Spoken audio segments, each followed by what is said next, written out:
In this 5-minute animation, I reflect on my participation in the arts therapy's workshops, where I had the opportunity to experience how emotions might find expression.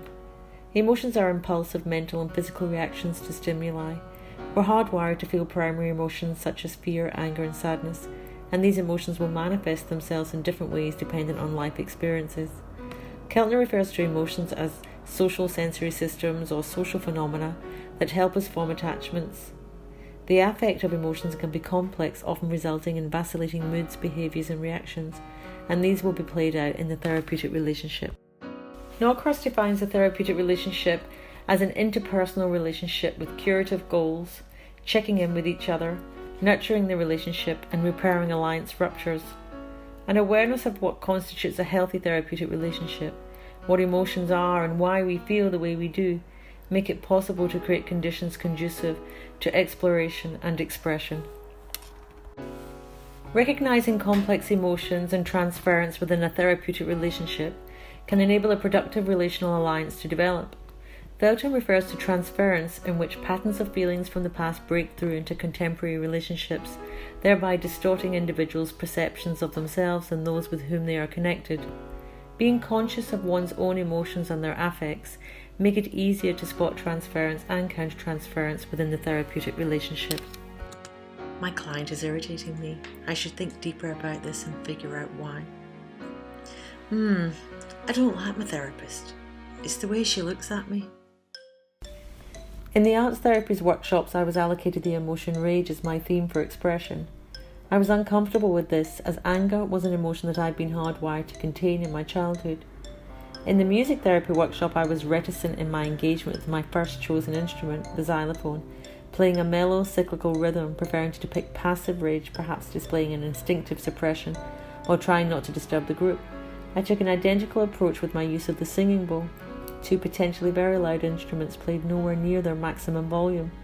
This was similar to my experience in the play therapy workshop, where my emotions when portraying rage were embodied in the sensory play with no overt vitality effects or expression of anger. On reflection, I wondered if this was an unconscious flight from my shadow. When asked to depict the opposite of rage in the art therapy workshop, my immediate feelings were of relief followed by calm. My unconscious creation was of a crucible meticulously crafted. Reflecting on this, the slow, methodical, careful vitality effect when making was an overt reflection of my feelings toward the symbolic relevance of the crucible. Perhaps it was me sitting safely in a protected symbolic nest.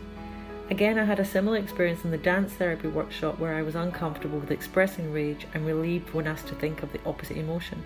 This reiterated my thinking about my shadow. In the drama therapy workshop, we worked in pairs on an exercise that metaphorically depicted the therapeutic relationship. I was slightly apprehensive in view of the tactile nature of the exercise, but nonetheless energized.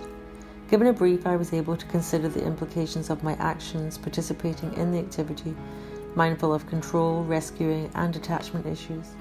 The workshop reinforced my awareness that personal childhood experiences can impact on effective participation in a therapeutic relationship, if not explored.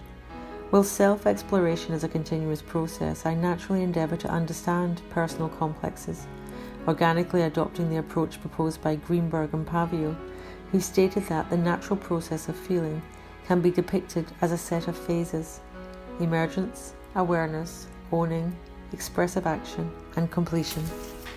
On reflection, I found that the arts therapies have common objectives aimed at realising positive gains for the client, with emotions embodied in creative expression. Different modalities will be suited to different clients, and effective engagement and productive therapy will naturally be dependent on client preference. The arts therapies workshops, alongside my allocated emotion rage, have deepened my understanding of my shadow and reinforced that through reflection and self-analysis I can become increasingly conscious and aware of my own complexes.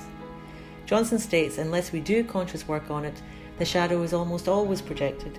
That is, it is neatly laid on someone or something else.